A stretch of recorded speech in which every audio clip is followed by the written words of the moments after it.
मौदूअ माशरे में औरत के हकीकी मसाइल। ये एक तल्ख हकीकत है कि आज माशरे में औरत सबसे ज़्यादा अजियत पाती है, जिसकी वजह से सिन्फ़े नाज़िक को कई तरह के मसाइल का सामना है।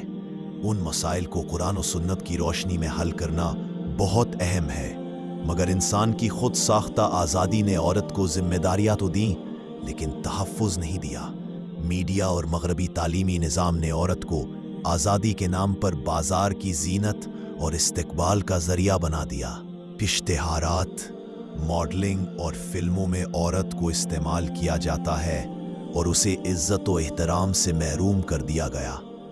अगर इसी औरत को इस्लामी नज़रिया मिल जाए तो वो अपनी इज़्ज़त, किरदार, ख़ानदान और नस्लों की इस्लाह का सबब बन सकती है।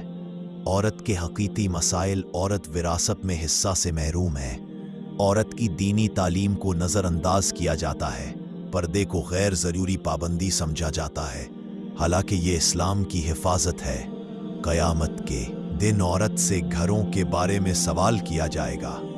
नबी सल्लल्लाहु अलैहि वसल्लम ने फरमाया, बेहतरीन मुसलमान वो है जो अपनी औरत के लिए बेहतरीन हो। ज़रूरतमंद ख़वातीन को माशी सहारा और रिज़्क़ हलाल के मौक़े फ़राहम करना ज़रूरी है। अक्सर ख़ानदानों में औरत को शरई हिस्सा देने से रोका जाता है। दीनी और इख़लाक़ी तालीम की कमी। दुनियावी तालीम पर ज़ोर है, लेकिन दीन की तरबियत बहुत कम मिलती है।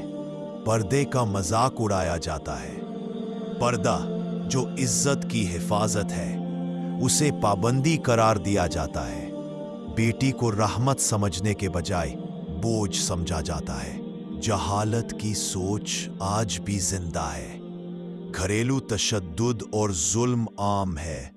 मारपीट और बदज़बानी औरत की इज्जत को ख़त्म कर देती है। निकाह में औरत की मर्जी नज़रअंदाज की जाती है। ज़बरदस्ती शादी नाजायज़ और जुल्म है। शौहर के हाथों बेएहतरामी। बाज़ मर्द औरत को नौकरानी समझते हैं, जबकि नबी सल्लल्लाहु अलैहि वसल्लम ने बेहतरीन अखलाक का हुक्म दिया। जहेज़ और फैशन की दौड़ ने औरत की ज़िंदगी अजीरन कर दी। जहेज़ ना होने पर लड़कियों की ज़िंदगियां बर्बाद हो जाती हैं।